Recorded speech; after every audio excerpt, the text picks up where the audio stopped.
할렐루야. 같이 해볼까요? 하나님의 영광을 위해서 살아야 기뻐하십니다. 오늘 본문 31절 말씀에 보면 이런 말씀이 있습니다. 너희가 먹든지 마시든지 무엇을 하든지 다, 몽땅 다 먹든지 마시든지 무엇을 하든지 몽땅 다 몰아서 모아서 요약해서 압축해서 초점을 목표를 분명하게 다 하나님의 영광을 위해서 하라. 할렐루야. 결혼을 하든지 자식을 낳든지 직장을 가든지 밥을 먹든지 운동을 하든지 예배를 드든지 헌금을 드리든지 뭘 하든지 다 몽땅 다 하나님의 영광을 위하여 하라. 그러니까 먹든지 마시든지 무엇을 하든지 이걸 한 글자로 뭐라고 그러는 줄 아세요? 삶이요, 삶. 라이프. 생활이요, 생활. 우리는 예수 믿는 사람들은 신앙의 삶, 신앙생활을 몽땅 한마디로 요약해서 무엇에 맞춰야 되느냐? 초점을, 포커스를 하나님의 영광을 위하여. 그렇죠? 그러니까 일반적으로 크게 보편적으로 얘기하면 우리의 삶의 목표는 하나님의 영광을 위한데, 우리 예수 믿는 사람들은 신앙생활의 목표를, 신앙생활 가운데 하나가 저도 목회요. 하나님의 영광을 위하여 목표가 있어야 된다는 거예요. 하나님의 영광을 위한 목표가 있어야 된다는 건데요. 자, 신앙생활에 그래서 최종 목표는 뭔가 하면 하나님의 영광을 위한 겁니다. 할렐루야. 성경 말씀 그대로 풀어서 말씀드리는 거예요. 목표가 없는 사람은 큰 배에 키가 없는 배와 같아가지고 이리저리 막 흔들리는 거예요. 방향을 정하지 못하고 그냥 바람이 부는 대로 흔들리는 거예요. 통풍이 불면 동쪽으로, 서풍이 불면 서쪽으로. 그 다음에 환경이 변화하는 대로 막 국가, 사회 막 변하면 흔들리는 거예요. 막 흔들리는 거예요. 상황이 변하는 대로 막 방향이 없는 거죠. 움직이지요. 그러니까 지속성이 없는 거죠. 그렇죠? 그리고 이 믿음이 있다가도 또 열심히 하다가도 또 내가 그렇게 해야지 이렇게 다짐을 했다가도 흔들려. 목표가 분명하지 않으니까. 그렇죠? 흔들리는 거예요. 그래서 마치 바람에 날리는 갈대와 같다, 그렇게 우리가 얘기를 합니다. 자, 질문해 볼게요. 여러분들이 신앙생활의 목표가 뭐예요? 저도 신앙인이잖아요. 저도 신앙생활 하는 거예요. 신앙생활의 목표가 뭐냐? 혹시 어떤 이 시대의 흐름의 상황에, 내 환경의 변화에 내가 자꾸 요동하고 흔들리지 않는가?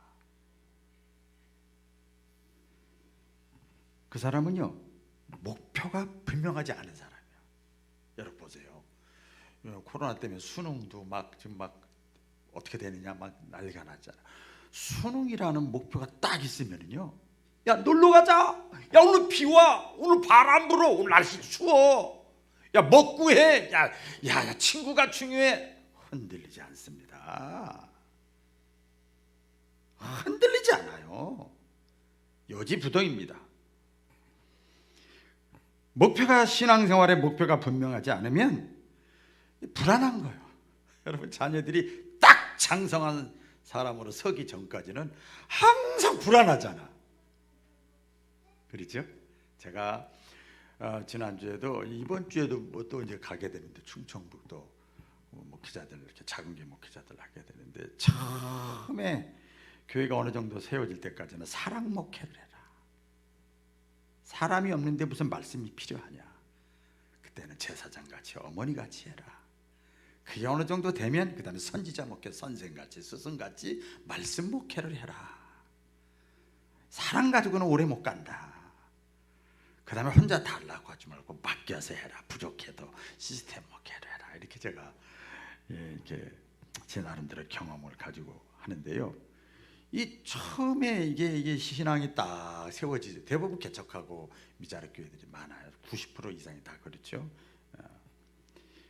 이 작은 교회는 그냥 제가 그렇게 얘기합니다. 거의 불신자라고 생각해라. 교회 나와도 집사님 명 다 써도 권사님이 됐어도 그냥 거의 초신자라고 생각해라. 그래야 된다. 그래야 된다. 역사가 오래된 교회는 그렇게 하면 안 되지, 또 안 되지만 그런 마음을 갖고 무시하는 게 아니고 사랑의 마음을 가지고 해라. 이래서 항상 불안하잖아요. 여러분 자녀들 키울 때 자녀가 우뚝 서기 전까지는 부모가 어떻습니까? 늘 불안하잖아요. 관심이 가잖아요. 이렇게 막 초조하고 그렇게 되죠. 그때는 자꾸 흔들리거든요. 신앙이 흔들리고 막 중심을 못 잡고 막 그렇게 돼요. 자, 그렇다면 하나님의 영광을 위하여 산다는 게 뭐냐? 분명히 목표는 살든지 죽든지 무엇을 하든지 먹든지 마시든지 하나님의 영광을 위한 게 목표라고 그랬어요. 자, 그런데 하나님의 영광을 위하여, 이게 목표예요. 하나님의 영광을 위하여, 성가대원들, 하나님의 영광을 위하여, 그게 목표야. 이거 뭐 감이 딱 안 잡혀. 너무 추상적이야. 안 그렇습니까? 기도는 그렇게 할 수 있어. 하나님의 영광을 위하여 살게 해주시옵소서 할 수 있어. 그런데 그게 뭐가 하나님의 영광을 위한 게 뭐냐? 너무 막연해요. 너무 범위가 넓어. 구체적으로 뭐냐? 여러분, 이것이 추상적이고 막연하기 때문에 개념이 정확하지 않다는 거예요. 쉽게 말해서 정의를 분명히 못 내리기 때문에 신앙생활을 하는데도 예배드리고 기도하고 찬송하고 뭐 식사기도도 하고 뭐 사회에서 교회에서 뭐 이렇게 하는데도 막연해. 신앙생활도 파급 효과가 있습니다. 내 생각이 손발이 움직이는 거지 손발이 움직여서 생각이 움직이는 게 아니거든요. 이 참 중요한 겁니다. 영향력이 미칩니다. 이건 뭔가 하면 신앙생활을 서신서에 보면 사도 바울이 지적을 많이 했는데요. 머리로만 하는 거예요. 머리로만 하는 거야. 예? 지식으로 하는 거예요. 지식으로, 생각으로, 말로만 하는 거예요. 말로만. 실천과 행동이 없어요. 오늘날과 같이 교회 다니는 사람들은 말은 잘해, 기도는 잘해. 그 얘기 무슨 뜻이에요? 그게 다른 말로 하면 행동이 없어. 행동이 실천이 없어. 우리 성경에도 분명히 말씀합니다. 행함이 없는 믿음은 죽은 믿음이래요. 이 원뜻에 보면 그건 아직 믿음이 아니라는 거예요. 그래, 하나님의 영광을 위한 것이 뭐냐? 구체적으로 이 하나님의 영광 그 목표가 우리가 또 신앙생활하면서 신앙생활의 그 목표가 똑바로 정해져야 됩니다. 제가 질문 하나 해볼게요. 우리 다 같이 서로가 자기가 자기 자신을 비춰보면 생각해 보겠습니다. 내가 지금 신앙생활을 하고 있잖아요. 우리가 다 나름대로 신앙생활의 가장 큰 문제가 무엇일까요? 오늘 이 말씀을 이렇게 묵상하면서 제가 깨달은 거예요.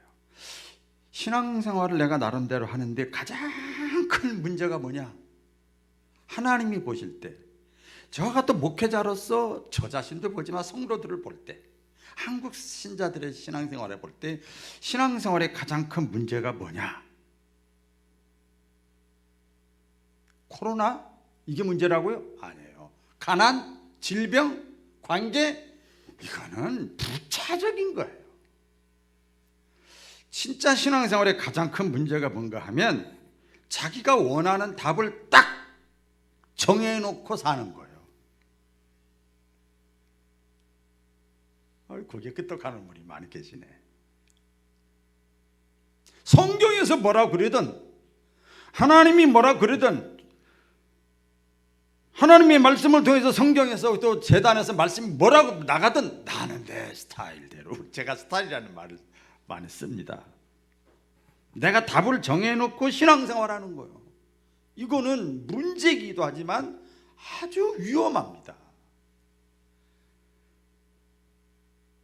제일 위험해요. 다 그런 건 아닙니다만 저도 이제 나이가 이제 60이 지나갔잖아요. 제가 언젠가 한번 그런 얘기를 했어요. 제자훈련, 목회자를 대상으로 하는 제자훈련반이 있었어요.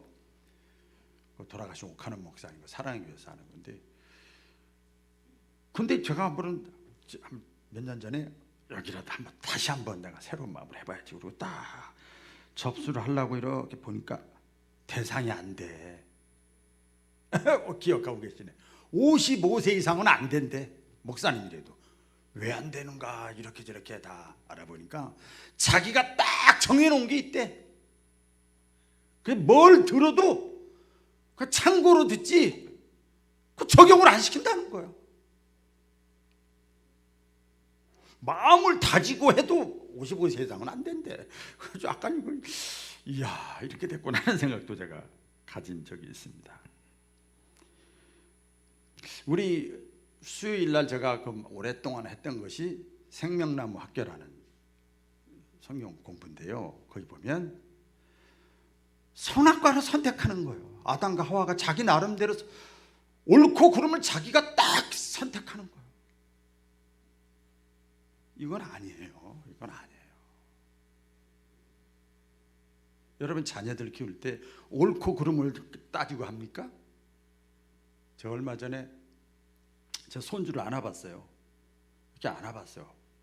저로 오랜만에 안아서 이렇게 하는데요. 아이고 이것이 말이야. 그 강대상에서 이런 말해도 되나 모르겠어. 뿡뿡뿡뿡뿡뿡뿡. 뭔 소리인지 알아요?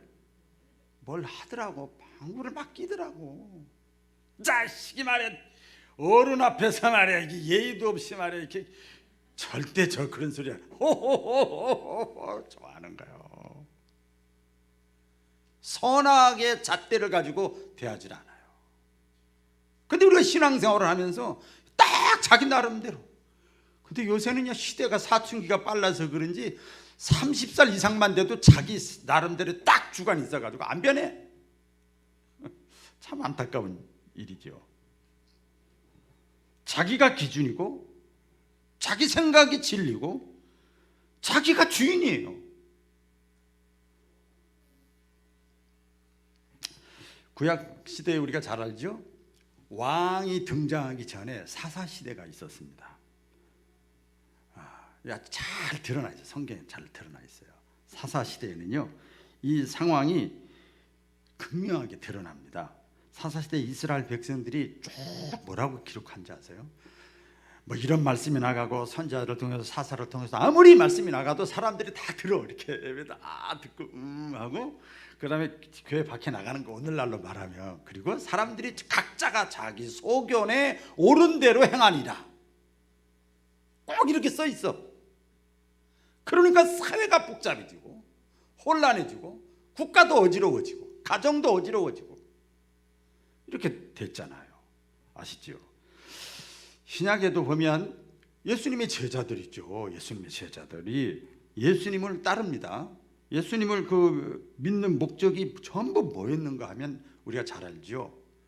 초창기죠. 예수님 입자에 죽고 부활하시고 성령 받기 전에는 전부 뭐였죠? 자기 영광을 위한 거예요. 예수님을 따라다니면서 교회를 다니면서 성경을 보면서 헌금을 내면서 내 영광에 초점을 다 맞춰져 있는 거예요. 우리 성경에 보면 요한복음 12장 23절로 25절에 보면 예수님이 때가 돼서 이렇게 말씀합니다. 인자가 영광을 얻을 때가 왔도다. 인자가 자기예요. 내가 이제 영광을 얻을 때가 영광을 얻을 때가 왔도다. 다 같이 읽어볼까요? 시작. 예수께서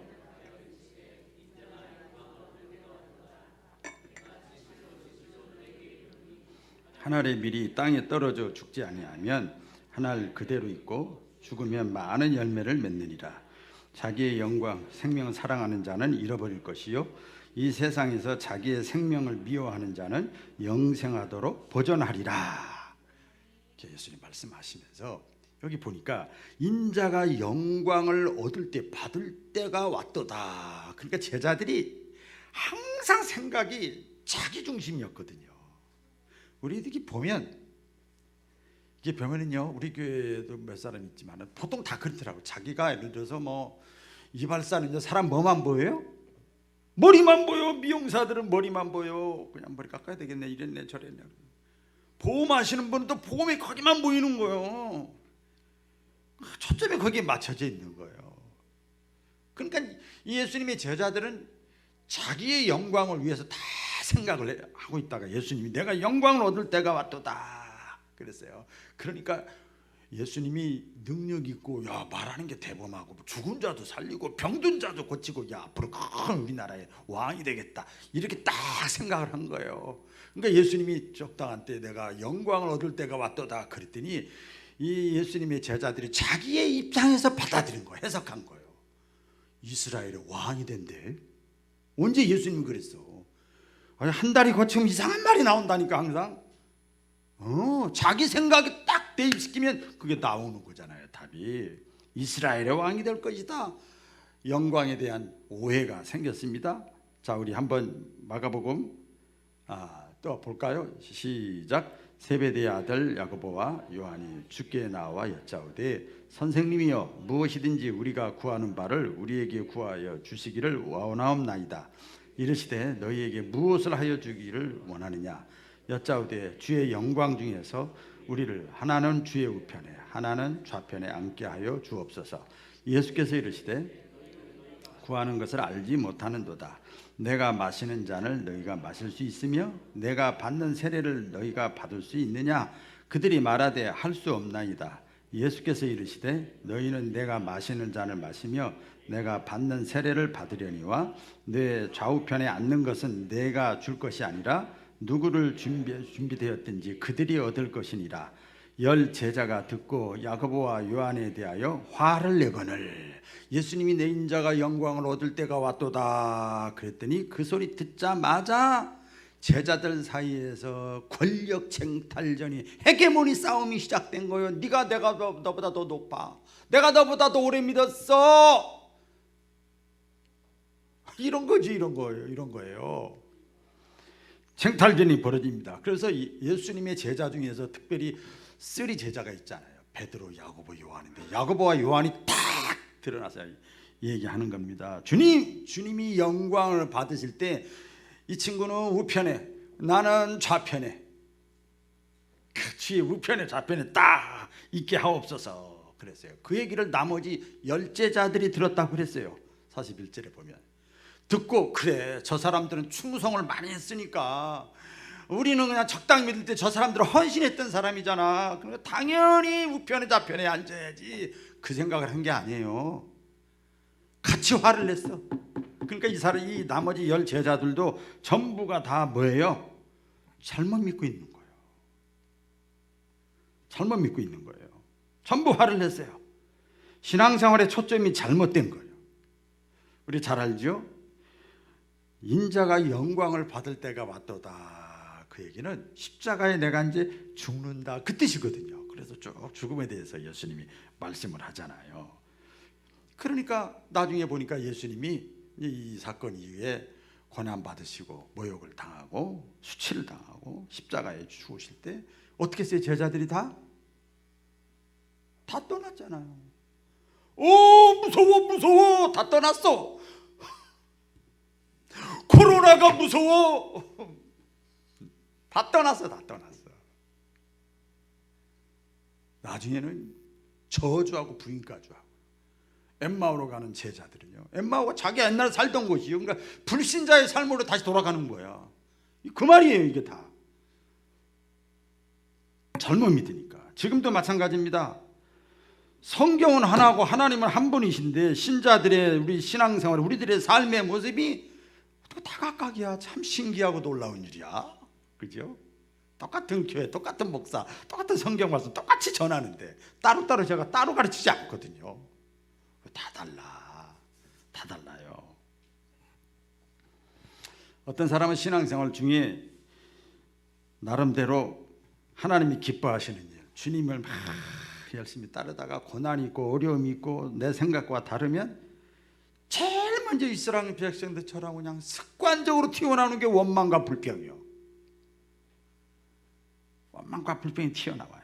그리고 비난하고 열심히 식어지는 건 기본이고 교회를 떠납니다. 그 원인이 뭐냐? 원인이 뭐냐? 사실 예수님의 제자들을 한번 보세요. 제자들은요, 우리 예수님이 제자들을 선택할 때 어떻게 했습니까? 딱 보면요, 대단해요. 직업도 내려놓고 예수님 따랐어. 여러분 그렇게 하실 분 있으세요? 직업도 내려놓고 친구도 딱 단절하고 가족까지도 단절하고 취미생활은 더 단절했지 뭐. 다 포기하고 예수님을 따랐는데 3년 동안이나 따랐는데 왜 이런 현상이 벌어지는가? 예수님을 따르긴 따르는데 믿고 나름대로 하는데 목표가 잘못되면 그렇게 되는 거예요. 제가 이렇게 할 때 목표라는 것은 이렇게 초점이잖아요. 이렇게 들어가잖아요. 근데 우리가 그 수학에서 배우잖아요. 여기서 조금만 여기서 제가 왼쪽으로 옮겼거든요. 근데 저로 갈수록 1년, 2년, 3년 나이가 먹고 세월이 흐를수록 저 멀리 갈수록 간격은 더 벌어집니다. 여기서 벌어졌는지 말아졌는지 뭐 비스무리한 것 같아도 이 나중에 이게 가면 점점 간격이 벌어지는 거죠. 어떤 분이 그런 얘기를 해요. 신자들이 나와서 교회에서 기도해요. 지금도 보면 우리 한국 사회 뭐 여러 가지로 이번 이 뭐 우파 좌파 뭐 정권 코로나 상황 뭐 해가지고 뭐 진보 보수 막 복잡하고 막 기독교 교회까지 막 얽혀 있고 막 이래서 여러분 그 지도자가 중요한 거예요. 할렐루야, 참 중요한 거예요. 그런데 막 기도를 해 나름대로.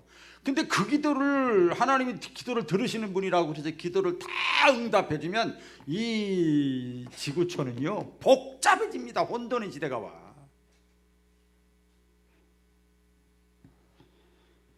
흔히 말하는 교회를 다니면서도 기복신앙이라고 그러잖아요. 축복신앙이 있는 거예요. 축복신앙이 다 사로잡혀 있고 이번 주에 다니엘 기도회 이제 끝났습니다. 보면 거의 절망 상황에서 다 주님 만나.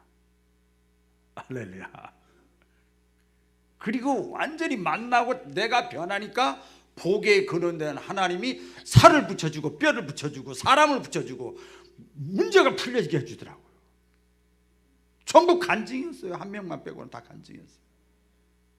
성경 읽지 못하면 간증이라도 들으면 은혜가 된다니까요. 이렇게 돼요. 기복신앙, 자기중심의 신앙, 샤머니즘, 자기 영광, 보상주의, 자기 만족, 여기에 다 초점이 맞춰져 있는 거예요. 그러고 나서 거기에 초점을 맞춰 기도하면 금식 기도로 해도 안 들어주는 거예요. 여러분 성경에 보면. 다시 강조합니다. 하나님의 영광을 위해서 산다는 게 뭐냐? 목표가 뭐냐? 분명히 알아야 되는데 그 목표를 세울 때도 똑바로 세워야 돼. 잘못 세우면 골치 아파지는 거예요. 하나님의 영광 올바로 세우는데 그게 바로 뭐냐면 영혼 구원입니다. 할렐루야. 또 다니엘 기도회를 이렇게 보면서 어떤 목사님이신데 암이 걸려서 돌아가기 직전에 지금 막 항암 치료를 하고 하는데 뼈만 남고 막 이러는데 막 산소호흡기 꽂고 이러는데 뜨문뜨문 말씀하시는데 한 사람이라도 더 나를 통해서 내가 구원하는 역할을 해야 되는데 이러는 거예요. 눈물이 팍 돌더라고요. 목표가 정해져 있는 거예요. 목표가 하나님의 영광을 위한 것이 추상적이면 안 된다는 거예요. 그래서 사도 바울이 서신서에 고린도에 전서 쭉 8장 자세하게 나오는데 초대교회 때 있었던 일입니다. 제사 음식 문제예요. 제사 음식 문제에 대해서 문제가 생겼어요. 가정마다 여러분 또 친척 간의 종교가 다 다르잖아요. 다르잖아요. 그래서 뭐 제사에 참석해야 되냐 말아야 되느냐 절을 해야 되느냐 말아야 되느냐 이런 게 있잖아요. 그 제사 후에 이제 먹는 음식 문제가 생겼어요. 그때 당시에도 음식 문제로 인해서 막 문제가 갈등을 겪게 되는 거예요. 믿는 사람하고 안 믿는 사람하고 막 섞여 있으니까 그렇게 되잖아요. 이때 사도 바울이 가르쳐 줍니다. 이렇게 가르칩니다. 고린도전서 8장에 보면 음식이 이미 우상에게 바쳐졌다. 음식, 제사 음식이죠. 오늘날 말하면 이미 바쳐졌다는 것을 인식하고도 다 알아. 다 알면서도 내가 과거의 습관대로 우상을 섬기는 마음으로 그 잘못되면 안 되지. 우상을 섬기는 마음으로 그냥 먹으면 양심이 악하여지고 더러워지는 것이고 죄를 범하는 것이다. 그렇게 말씀해요. 또 반대로 이렇게 얘기했습니다. 고린도 교인들에게 하는 권면인데 사도 바울이 그래요. 나는 하나님이 만든 건 다 선하다. 다 선하지만 그러나 나는 그래서 신앙적으로 난 자유하다. 로마서 8장에 진리를 알지니 진리가 너희를 자유케 하리라. 나는 먹는 문제에서 자유하지만 내가 그 먹는 것 때문에 나는 신앙 양심 떳떳하지만 내가 먹는 모습을 보고 다른 사람이 실족하면 먹지 말아라. 그러면서 사도 바울이 자기 고백을 합니다. 만약에 그런 일이 있다면 나는 먹고 싶어도 내가 좋아하는 음식이라도 나는 신앙 양심 거리낌이 없어도 나는 평생 동안 먹지 않겠다. 그렇게 얘기를 했어요. 자, 그러면 이걸 요약해서 말씀드리면 상대방이 모를 때 제사 음식이 모를 때는 어떻게 하라는 거예요? 묻지 말고 알려고 하지. 이거 무슨 어디서 난 거야? 이거 물어보지 마. 그냥 먹으라는 거예요. 또 상대방이 알았어. 이거 제사 음식인 거 알았어. 다. 목사입니다. 제사 음식 다 저 제사 음식인데 목사입니다. 그럴 때는 먹지 말라는 거예요. 그때는 묻지 말고 먹으라는 거이고 상대방이 알면 묻지 말고 알면은 먹지 말아라. 입도 대지 말아라. 공통점이 뭐예요? 공통점이 뭐예요? 묻지 말고 먹어라. 먹지 말라. 여기에 공통점이 있어요, 여러분. 신앙은 내 중심이 아니라 타인 중심이에요. 같이 볼까요? 신앙은 내 중심이 아니라 타인 중심이다. 여기서 이제 이런 질문을 할 수 있어요. 항의할 수 있습니다. 내가 왜 그렇게 살아야 됩니까? 그렇죠. 질문할 수 있어요. 근데 거기에 대한 해답이 뭔지 아세요? 하나님의 영광을 위하여. 하나님의 영광을 위하여. 하나님이 인간이 되신 사건은 하나님의 뜻입니다. 예수님이 기도하셨잖아요. 내 뜻대로 마옵시고 아버지의 뜻대로 하옵소서. 그러니까 핵심 메시지는 뭔가 하면요, 하나님의 영광에 초점을 맞춰서 보면 내 영광, 내 기쁨, 내 만족, 내 평안이 그게 우선이 되고 기준이 되면 가장 가까운 자녀한테도 하나님의 영광 가리웁니다. 시네라 집사라고 다니엘 기도할 때 그분 참 집사님인데 그렇게 다 적었어요. 제가 적었는데 보면 자식은 여호와의 주신 기업이에요. 부모의 사명이라고 하는 주제를 가지고 깔끔하게 진짜 한번 보세요. 하는데 여호와의 기업이라는 거 땅이다 하면 땅. 자기 부모 얘기하더라고요. 시부모 얘기를 하는데 농사 짓는 사람이래요. 땅은 거짓말을 안 한다. 그래서 좋다. 그 농사 짓는 힘든데도. 그 자식은 땅이요. 나에게 주신 거예요. 땅은 부모가 어떻게 하느냐에 따라 다른 거야. 지금 자녀의 모습은 100% 부모의 모습이라는 거예요.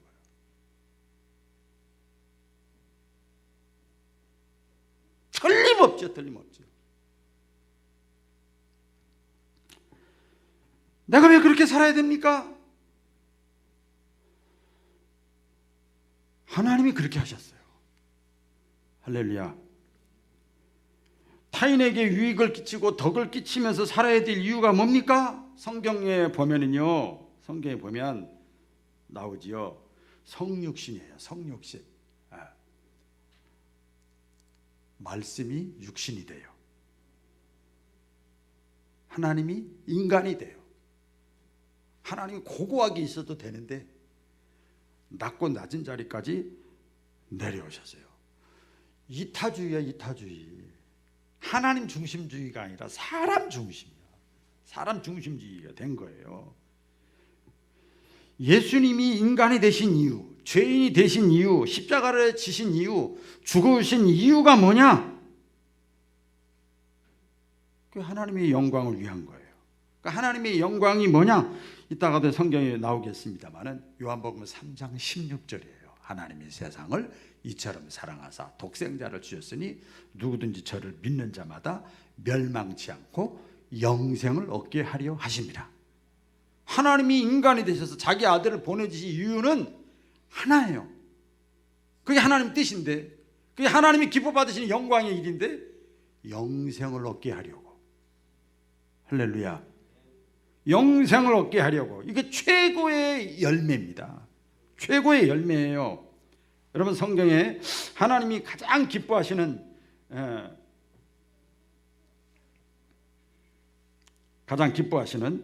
뜻이 영혼 구원인데요. 한번 성경 요한복 6장 38절 다 같이 시작.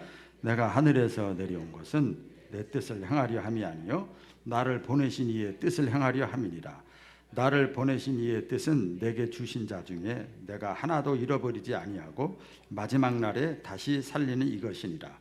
내 아버지의 뜻은 아들을 보고 믿는 자마다 영생을 얻는 이것이니 마지막 날에 내가 이를 다시 살리리라 하시니라. 내 아버지의 뜻은 뭐예요? 예수님이 하시는 말씀이에요. 내 아버지 하나님의 뜻은 아들을 보고, 아들이 뭐야? 자기 예수님을 보고 믿는 자마다 뭘 얻게 하는 거예요? 영생을 얻게 하는 거예요. 그러니까 예수님의 삶의 목표와 방향은 이 말씀처럼 하나님의 뜻을 행하는 거예요. 하나님의 뜻을 행하는 거예요. 예수님은 하나님의 뜻을 이루시기 위해서 죽기까지 순종하신 거예요. 죽기까지 순종했어요. 하나님의 뜻은 인류 구원이에요. 영생이에요. 저와 여러분을 구원하는 게 하나님의 뜻이에요. 그래서 신자가 뭐냐? 신자라는 것은 영혼의 구원을 위해서, 하나님의 뜻을 위해서, 하나님의 아들 예수님이 한 것처럼 나도 작은 예수가 돼서, 할렐루야, 내가 작은 예수가 돼서 작은 예수의 삶을 살아가는 것, 이게 선교적인 삶이에요. 예수님이 하나님이시지만 선교사로 이 땅에 오셔서 선교적인 삶을 사는 것처럼 하나님의 아들 예수님을 통해서 성령님을 우리 마음속에 임해서 구원의 확신을 갖고 하나님의 자녀가 됐어요. 우리도 선교적인 삶을 살아가는 거, 작은 예수가 되어서 한 영혼이라도 더 구원하게 하기 위해서 목사도 하고 선교사도 하고 장로도 하고 집사도 하고 회장도 되고 돈도 벌고 몸도 건강하고 하는 거예요, 여러분. 신앙생활의 최종 목적이 뭐냐? 베드로전서 1장 9절입니다. 믿음의 결국 곧 영혼의 구원을 받음이라. 이런 뜻에 보면요, 영혼의 구원을 받음이라. 신앙생활의 최종 목적은 지옥 갈 사람을 천국 가게 하는 거예요. 원색적인 용어입니다. 지옥 갈 사람을 천국 가게 하는 거고, 영혼이 구원받게 하는 거고, 사도 바울 표현대로 하면 열매 과실을 맺는 거고, 생명을 얻게 하는 거예요. 그 열매라고 하는 것은 하나님의 나라가 확장되고, 우리 보통 교회적인 용어로 하면 전도하는 거고, 초청하는 거고, 추수가 되게 하는 거고, 알곡 맺는 거고. 여러분, 코로나 시대에 지금 교인들이 많이 움직이고 이렇게 하잖아요. 그런데 뭐 어느 교회라고 말할 수는 없지만 몇몇 교회가 있어요. 제가 이렇게 교제하는 교회 보니까 거의 실시간 예배 영상을 보니까요, 우와, 새 가족이 많이 나왔어. 아니, 이럴 수가 있어? 있는 신자도 떨어지는 판에 새 가족이 나와서 새 가족 막 꽃다발 주고 막 이러더라고. 진짜. 그래서 제가 전화까지 했어. 나는 웬만한 문자 하는데 그냥 전화로. 할렐루야, 하나님께 영광.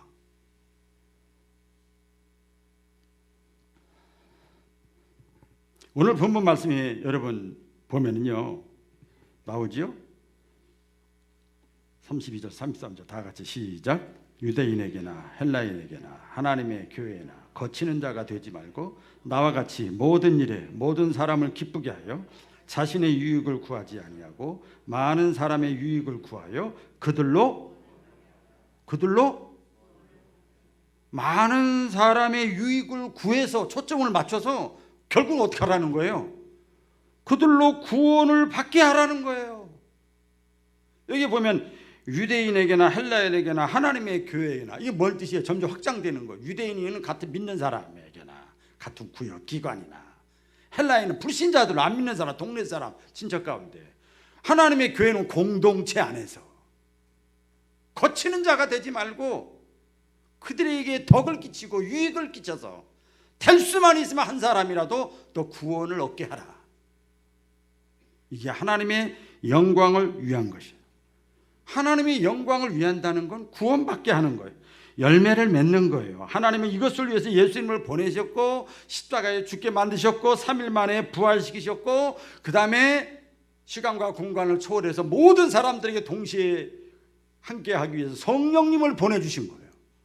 할렐루야. 성령님을 보내주셔서 지금 함께 하시고 능력도 주시고 지혜도 주시고 건강도 주시고 직분도 주시고 믿음의 선물도 주신 거예요. 그래서 기도하다 찬양하다 말씀 듣다 사건을 통해서 고난을 통해서 어떤 내 삶 속에서 성령의 감동이 오는 거예요. 깨달아지는 거예요. 그러면 내가 거기에 순종하면 하나님께서 내가 복을 주겠다고 약속하셨어요. 중요한 겁니다. 여러분, 하나님은 바로 이런 사람을 하나님의 영광, 목표, 영웅, 구원을 위해서 초점을 맞추고 살아가는 사람을 기뻐하시고, 그리고 그 사람의 마음의 소원을 이루어 주신다는 거예요. 오늘 말씀으로 여러분 다시 한번 신앙의 모습이 새로워질 수 있기를 축복합니다. 기도하겠습니다.